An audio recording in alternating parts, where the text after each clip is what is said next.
오늘은 여호수아서에 대해서 개관해 보도록 하겠습니다. 특별히 종말론적 거룩한 전쟁 신학적 관점에서 여호수아를 한번 생각해 보도록 하죠. 구약학자 폰 라드에 따르면 창세기부터 여호수아서까지를 포함하는 이 6권의 책을 모세육경이라고 부릅니다. 근데 이 모세육경에 여호수아를 포함시키는 중요한 이유는 창세기에 나타난 그 하나님의 그 땅 약속에 대한 성취를 분명히 보여주고 이기 때문입니다. 우리가 모세 오경까지만 생각한다면 신명기로 끝나죠. 그래서 모압 평지에서의 그 모세의 설교로 끝이 나고 있다고 하는 것입니다. 그것은 출애굽한 2세대가 이제 여호수아를 지도자로 해서 가나안 정복 전쟁이라고 하는 하나님의 그 거룩한 전쟁을 위해서 나아가기 위한 하나님의 율법을 다시 상기하는 차원에서는 바로 신명기가 의미가 있습니다. 그러나 신명기는 바로 희망의 신학으로, 즉 가나안 정복에 대한 하나의 희망을 제시하는 것으로 끝이 나죠. 그러나 여호수아서는 바로 그 땅이 실제로 정복되고 12지파에게 분배되는 과정을 보여주고 있기 때문에 창세기부터 여호수아서까지를 포함하는 이 모세육경은 바로 하나님의 그 땅 약속과 그것의 성취가 분명히 나타나고 있다는 점에서 하나의 완성된 스토리를 제공하고 있다고 하는 것입니다. 창세기 1장 28절에는 하나님의 땅 정복 약속이 나타나고 있고, 바로 땅을 정복하라는 하나님의 말씀은 여호수아가 이끄는 가나안 정복 전쟁에 의해서 여호수아 13장부터 21장까지의 이 가나안 땅 분배를 통해서 완성되고 있다고 하는 거죠. 그리고 창세기 15장의 그 아브람 언약이 가나안 땅 정복을 통해서 성취가 되어지고 있다는 의미에서도 모세육경의 구조는 의미가 있습니다. 그리고 요셉이 창세기 50장 24절과 25절에서 장차 이스라엘이 출애굽을 하게 될 거고, 그때 자신의 해골을 메고 나가라는 유언을 남기고 있습니다. 바로 이러한 요셉의 유언은 가나안 정복 후에 세겜 땅에서 성취가 되어지고 있죠. 여호수아 24장 32절 말씀에 나타나 있습니다.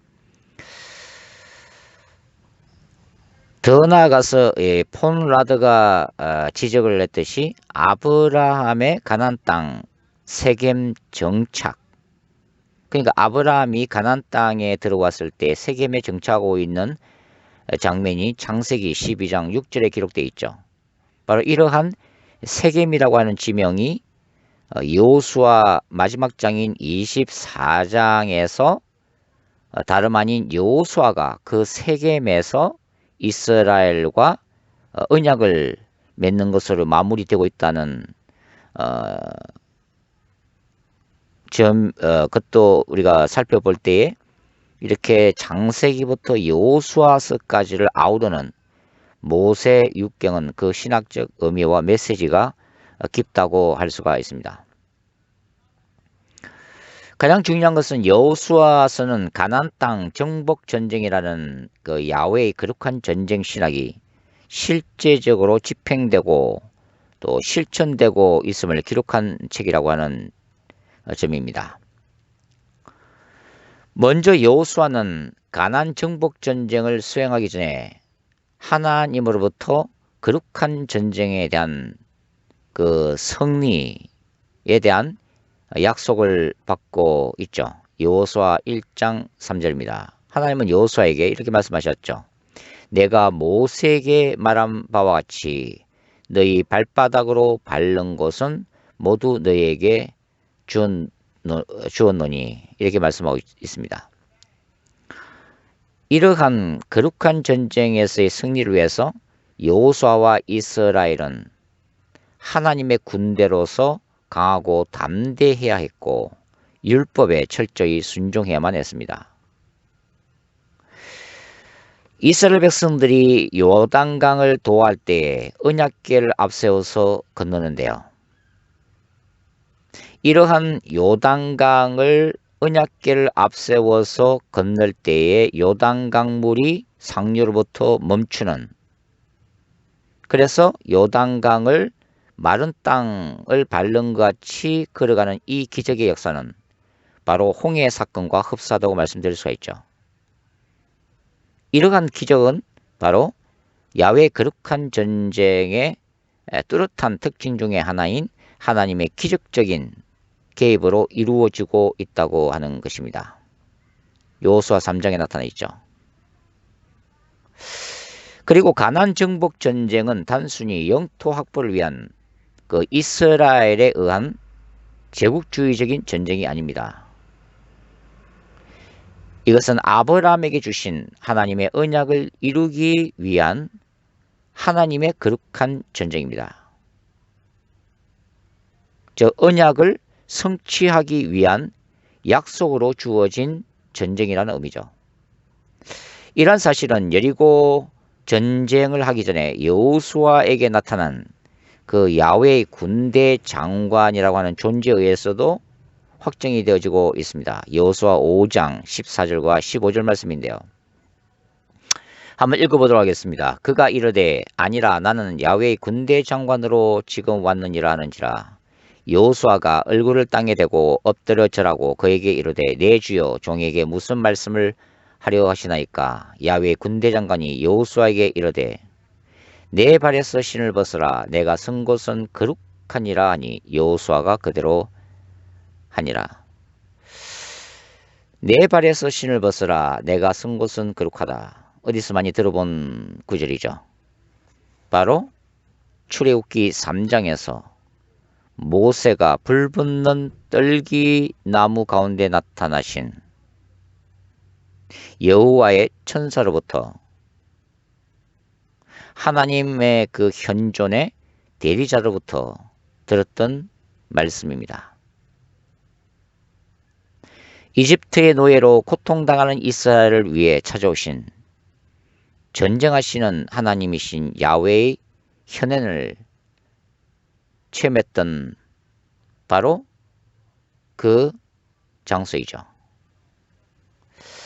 야훼 군대 장관이라는 이 천사의 이름은 야훼께서 전쟁하신 하나님이심을 암시하고 있는데요. 마찬가지로 야훼의 임재가 있는 거룩한 땅이라고 하는 언급은 여호수아에게 그가 수행하는 가나안 정복 전쟁이 단순한 물리적 전쟁이 아니라는 것을 말해주고 있는 것입니다.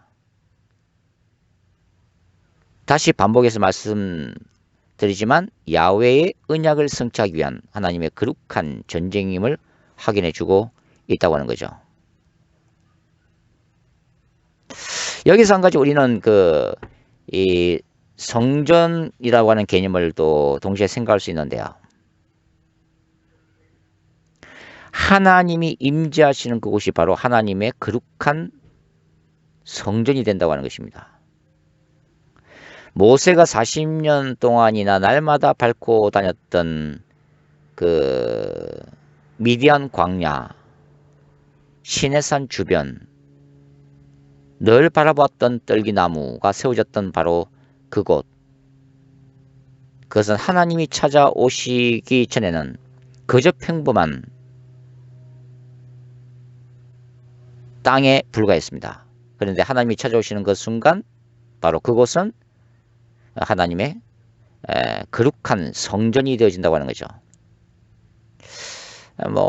창세기부터 요한계시록까지를 이 성전 신학적 관점에서 살펴보는 것도 굉장히 중요한데요. 하나님의 임재가 있었던 에덴 동산도 하나님의 성전으로 생각할 수 있죠. 그리고 하나님이 시내산에 임하셨을 때 바로 시내산 그 꼭대기는 하나님의 성전이 됩니다. 하나님이 모세를 찾아오셨을 때 바로 그 뜰기나무 주변의 땅은 성전이 되죠. 그리고 이 여호수아에게 찾아온 야훼 군대 장관, 바로 하나님의 그 대리자로 찾아온 이 군대 장관이 서 있는 땅도 바로 거룩한 땅이라고 하는 것입니다.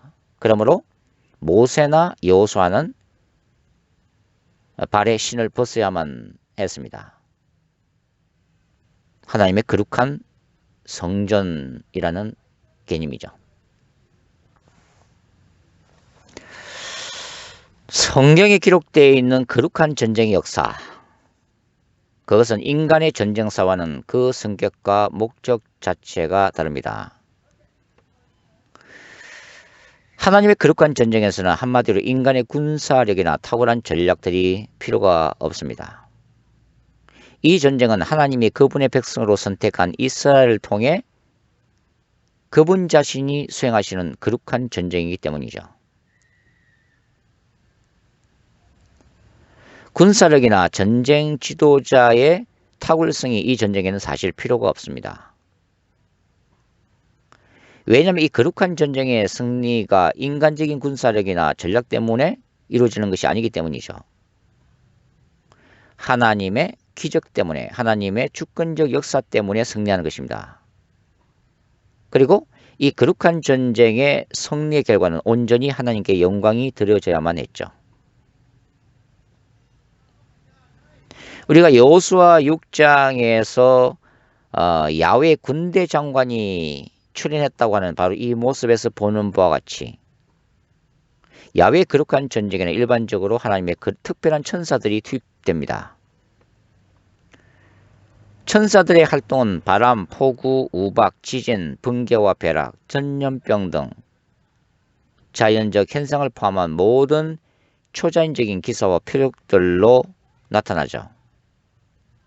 여호수아 10장에 나타나 있는 그 기드온에서의 전쟁은 이것을 두드러지게 보여주고 있습니다. 하나님은 우박 덩어리를 퍼부어 대적들을 심판하시죠. 그리고 더욱더 놀라운 것은 태양을 중천에 머물게 해서 이스라엘이 전쟁을 계속할 수 있도록 하나님은 역사를 하고 계십니다. 이런 기적들은 이스라엘이 군사적으로, 전략적으로 절대로 승리할 수 없는 모든 상황 속에 나타납니다. 그래서 이 거룩한 전쟁의 원인이 이스라엘의 능력이 아니라 오직 하나님으로부터 오는 능력들임을 입증케 하죠. 그리고 이스라엘은 거룩한 전사의 신 하나님께 모든 영광을 돌리게 됩니다. 이스라엘이 당시 청동기 문화 속에서 철병거 등으로 무장한 가나안 족속들과의 전쟁에 임하는 준비 상황은 일반 전쟁사에서는 찾아보기 불가능한 극히 어리석은 준비들입니다.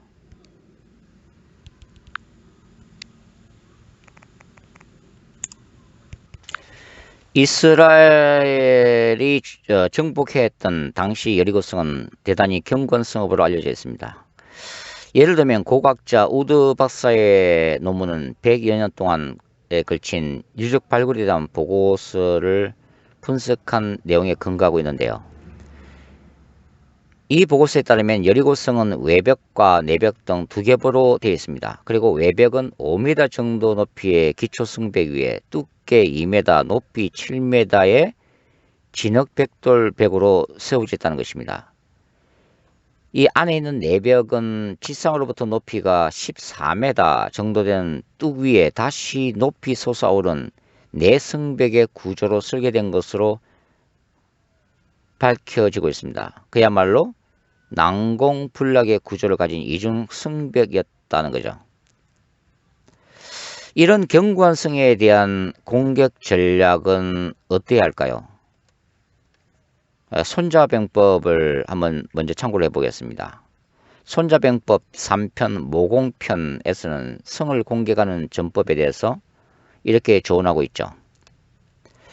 모공이란 모계로서 적을 굴복시킨다는 뜻이다. 다시 말해서 외교전이다. 전쟁은 전투를 하지 않고 적국을 굴복시키는 것이 가장 좋은 방법이라는 점을 강조하고 있다. 그리고 무력전의 승산은 적을 알고 자기를 아는 일이다. 이렇게 되면 100번 싸워 100번 이길 수가 있다는 것이다. 하책은 공성전으로 이것만은 만부득이할 때 쓰는 공격법이다. 공성전을 준비하는 도구류의 준비만 해도 3, 4개월은 걸린다.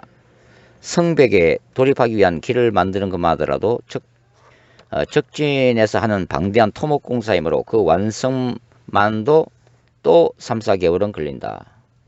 물론 상대가 대비하고 있는 곳을 공격하는 것이므로 저항도 상당히 강할 것이다. 이에 좀이 쑤셔 성벽으로 개미떼같이 군사들을 돌진시켜서 공격하려면 병력의 3분의 1 정도는 손실할 각오가 필요하다. 지금 손자가 얘기하는 것은 한마디로 성벽은 되도록이면 공격을 하지 말라고 하는 거죠. 그만큼 희생이 따른다는 것입니다. 따라서 손자병법에 따르면 여리고 성과 같은 견고한 성을 공개하는 자체가 이스라엘에게는 큰 부담이 아닐 수가 없습니다. 만반의 준비를 철저히 한 다음에 성을 공격해야 승리가 보장된다는 것이죠. 이스라엘은 어떤 준비를 했을까요? 굉장히 재미있는 준비를 합니다. 여호수아 5장을 읽어보시면 이스라엘은 요단강을 건넌 후에 여리고와 요단강 사이에 위치한 길갈에서 할례를 받습니다.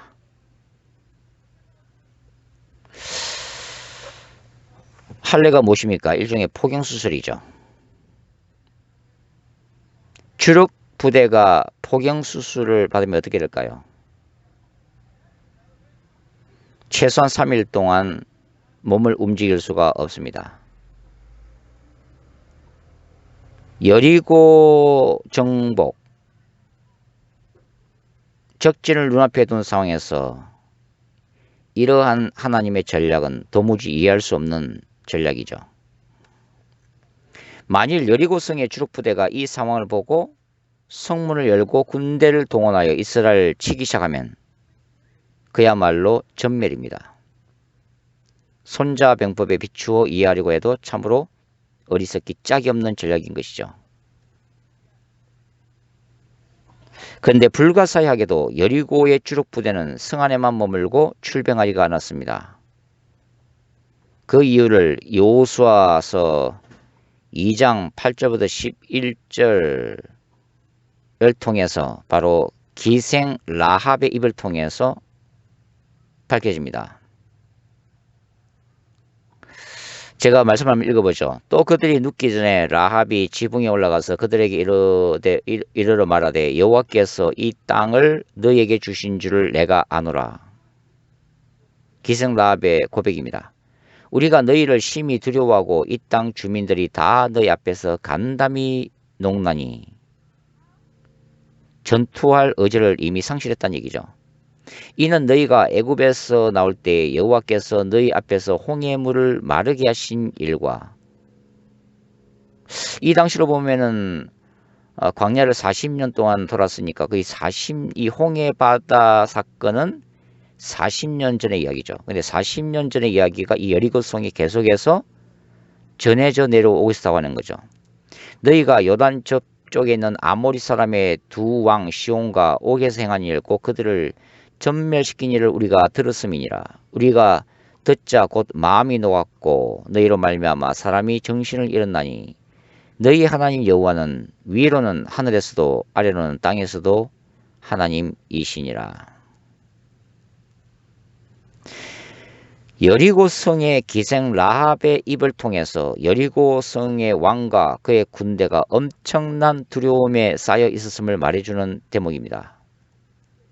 여호수아 5장 1절에도 당시 왕들의 심리 상태를 여호수아서는 이렇게 기록하고 있죠.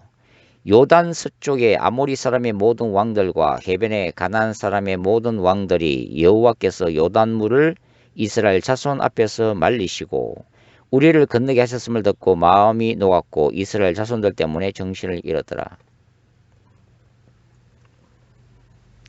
흐르는 요단 강물이 홍해바다처럼 하나의 물벽을 형성하면서 이스라엘이 마른 땅을 밟듯이 걷는 놀라운 기적 앞에서 가나안 땅의 왕들이 거룩한 전사이신 야훼 하나님의 능력에 정신을 거의 잃었음을 말해주고 있습니다. 그들은 심리전에서 거의 전투 의지를 완전히 상실한 상태에 있었기 때문에 눈앞에서 이스라엘이 할례를 행하는데도 출병할 엄두조차 내지 못했다는 것입니다. 그러니까 여리고성을 대적하시는 야훼의 거룩한 전쟁에서 하나님은 요단강 기적을 통해 여리고성을 두려움에 떨도록 만드시죠. 그리고 그 두려움은 결과적으로 여리고 왕과 군대로 하여금 전쟁에 대한 정상적인 판단 능력을 상실하도록 만드십니다. 따라서 여리고는 할례 중인 이스라엘을 감히 공격할 엄두조차 시도하지 못할 만큼 심리전에서 패배하고 만 것이죠. 우리가 아는 바와 같이 하나님의 전략은 이스라엘 군대가 여리고성을 하루에 한 번씩 성주위를 돌고 마지막 7째 날은 어떻게 했어요? 한꺼번에 7번 성주위를 돌게 하십니다. 그리고 큰 함성 소리를 지르게 하시고 그때 여리고성을 흔들어 지진으로 무너지게 하는 것이었습니다. 여기에 완전수 7이 등장하죠. 이 여리고성 함락 전략은 요한계시록에서는 완전수 7이라는 숫자를 통해서 재등장합니다. 요한계시록에는 7인, 7나팔, 7대접이 등장하죠. 7개의 인을 예수님께서 하나씩 떼시면서 종말론적 심판이 이루어지고 있습니다. 예수님이 마지막 7째 인을 띄실 때에 7개의 나팔장들이 한꺼번에 등장하고 또 마지막 7번째 나팔이 울려 퍼질 때는 7개의 대접재앙이 한꺼번에 죄악된 세상과 짐승의 보호자에 쏟아지면서 세상이 멸망하고 그리스도의 재림 사건이 동시적으로 일어나고 있다고 하는 것입니다. 그리고 재미있는 것은 여리고성이 함락으로 무너지는 것과 유사하게 예수님의 재림 사건도 천사장의 나팔 소리와 함께 일어나는 것도 주목할 만하죠. 예수 그리스도의 재림 사건이야말로 야훼 하나님께서 행하시는 종말론적 거룩한 전쟁이 예수 그리스도를 통해 최종적으로 그 승리를 거두는 사건인 것입니다. 신자들의 전쟁은 본질적으로 영적 전쟁이라고 말씀드릴 수가 있죠. 하나님의 거룩한 전쟁이라고 하는 것입니다. 이런 얘기는 우리가 일반 전쟁사에서 배울 수 있는 가치 있는 교훈들과 지혜를 무조건 무시하라는 얘기는 아닙니다. 우리는 많은 지혜들을 배워야 하죠. 그럼에도 불구하고 신자된 우리가 하나님의 거룩한 전쟁을 우리의 삶과 사역에서 수행하는 하나님의 거룩한 군대이니만큼 세상적 지혜에 앞서 먼저 거룩한 전쟁을 수행하시는 그분의 능력을 신뢰하면서 성령의 세미한 음성을 듣는 법을 배워야 한다는 것입니다. 그분이 인도하시는 음성을 듣고 믿음으로 순종할 때 손자병법이나 육도 삼약 같은 탁월한 병법서에 기록된 전략들을 훨씬 뛰어넘는 지혜를 주님으로부터 배울 수 있다는 얘기죠. 그리고 그 결과는 우리의 삶과 사역에 있어서 놀라운 승리로 귀결된다는 것입니다. 성령님만큼 하나님의 지혜에 통달한 탁월한 전략가가 세상에는 존재하지 않기 때문입니다. 여호수아서를 읽어보면 그 다음에 이제 여호수아 7장에는 그 거룩한 전쟁에서 실패한 하나의 사례로서 아이성 전투가 소개되고 있습니다. 이스라엘이 이 아이성 전투에서 실패한 원인이 무엇일까요? 바로 아간이라고 하는 한 인물 때문입니다. 유다 지파 세라의 정손 삽디의 손자 갈미의 아들 아간이 하나님께 온전히 바쳐진 거룩한 제물을 여리고성의 물건을 남몰래 숨겼기 때문입니다. 이 아간의 불순종으로 인해서 이스라엘 전체 공동체의 거룩함이 훼손되는 결과를 낳습니다. 그리고 바로 하나님 말씀에 대한 불순종과 거룩함이 파괴가 되어지자 바로 하나님이 수행하시는 거룩한 전쟁에서 패배하는 결과를 가져오게 된 것이죠. 이 아간의 사건은 사도행전 5장에서 그 하나님과 교회 공동체에 온전히 바쳐진 소유 중 얼마를 팔아 감춤으로써 성령을 그 속인 아나니아와 삽비라 부부가 죽임을 당한 그 사건과도 연결이 되어지고 있죠. 사도행전의 교회 공동체, 특별히 초대교회, 예루살렘 교회 또한 이 예수 그리스도의 복음을 땅끝까지 전해야 되는 그 야훼의 종말론적 거룩한 전쟁을 수행하는 공동체로 부르심을 받았기 때문이죠.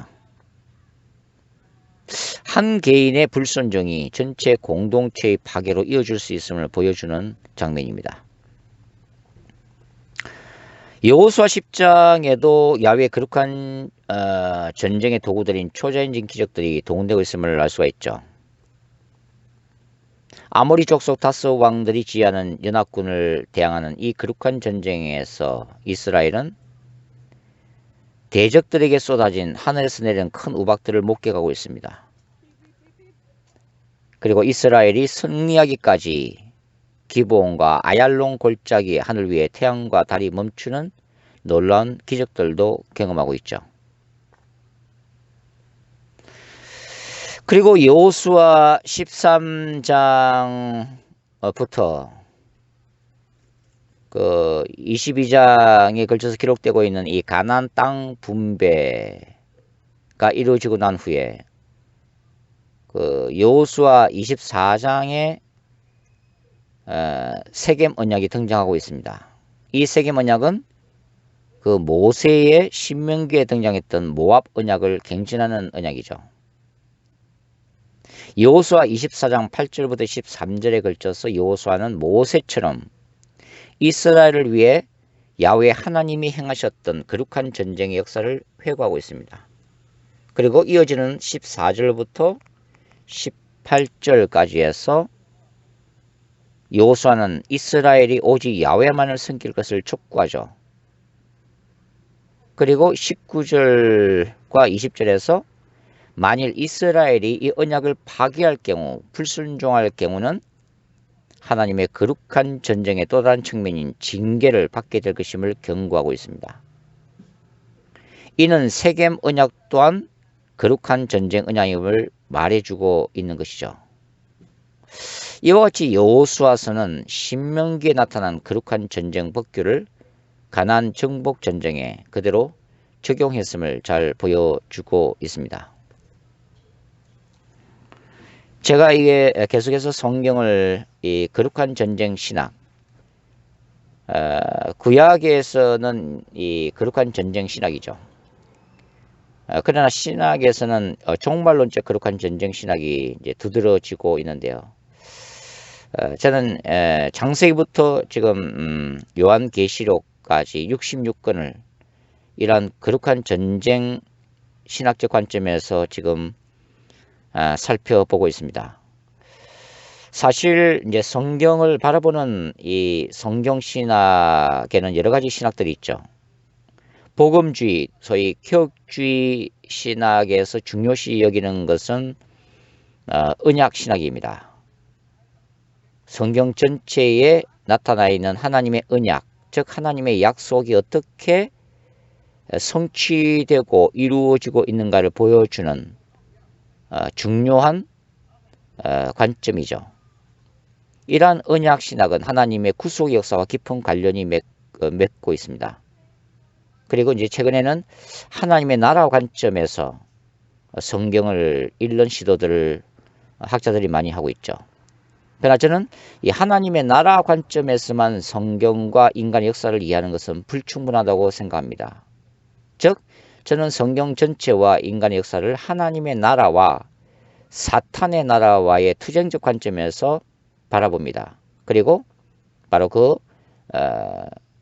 투쟁에서의 궁극적인 하나님의 나라의 승리 또는 교회 공동체의 승리를 성경 전체가 약속하고 있다고 저는 믿고 있습니다. 저는 이제 이렇게 성경 전체를 이러한 거룩한 전쟁 신학적 관점에서 개관하고 있는 책은 아직까지는 찾아보지를 못했는데요. 구약을 거룩한 전쟁 신학적 관점에서 이 성경 각근별이 아니라 그냥 그 전체적인 그림을 보여주는 책들은 나와 있습니다.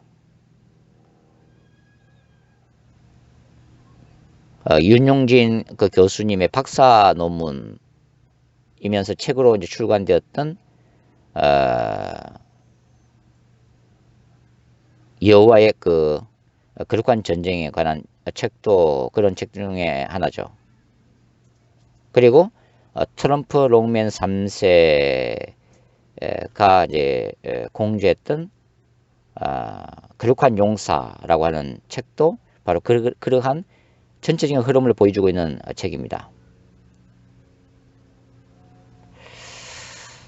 창세기부터 요한계시록까지 각근별로 이러한 거룩한 전쟁 신학적 관점에서 성경 전체를 개관하는 책은 아직 없기 때문에 여러분들의 기도가 필요합니다. 그래서 주님의 뜻이 있으면 언젠가는 바로 이제 이 새로운 신학으로 보는, 그러면서도 과연 종말론적으로 참 중요한 이 종말론적 거룩한 전쟁 신학적 관점에서 보는 책이 출간될 수도 있을 건데요. 여러분의 그 기도와 관심을 다시 한번 부탁을 드립니다. 감사합니다.